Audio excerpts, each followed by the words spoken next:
Very happy to come back here to Washington, D.C. because 10 years ago I was a resident here and I was an insider of Washington. And I'm very happy to come back here to talk about our common agenda, which is climate change.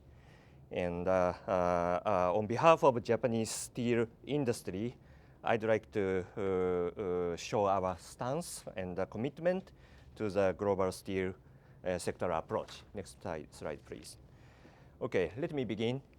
This is the current status of global steel industry.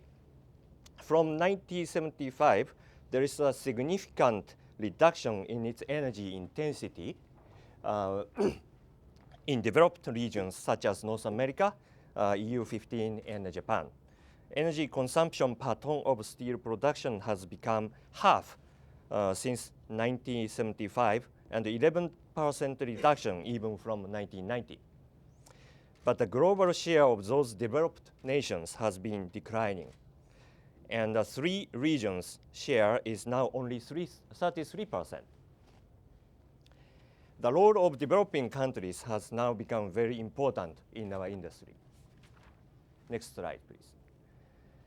The important fact is that the global demand for steel is increasing rapidly after year 2000 because developing countries such as China and India started using steel for their economic development. This trend will continue for sure.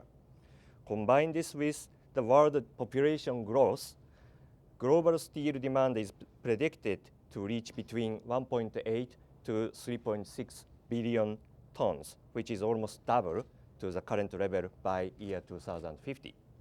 Steelmaking process requires massive use of cokes as a reducing agent, as the Scott mentioned before my previous presenter. And the CO2 emission is inevitable.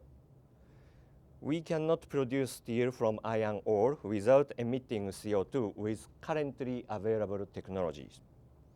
So how to fill the demand, growing demand, with minimum CO2 emission is the issue for us. More than 40% of steel products are traded internationally. Therefore, higher carbon cost in one country as a result of emission cap or any other regulatory framework may cause a serious carbon leakage problem, either by import of higher carbon footprint steel or by production shift of steel to non-cap countries. The latter case may end up with bringing unemployment to the country with emission caps. And how to fill the demand with minimum CO2 emission worldwide is our industry's challenge. We can only solve this by reducing CO2 emission per ton of steel production. In short to medium term, we can achieve this by diffusion of current best available efficient technologies worldwide. But it is not enough. We need to develop radically innovative steelmaking technologies which can produce steel with far lower CO2 emission. So this is our long-term objective. We as a steel industry share the importance of climate change issue. We take it as a global problem and aim to solve it in a global basis. The initiative is not a mere story, but the real.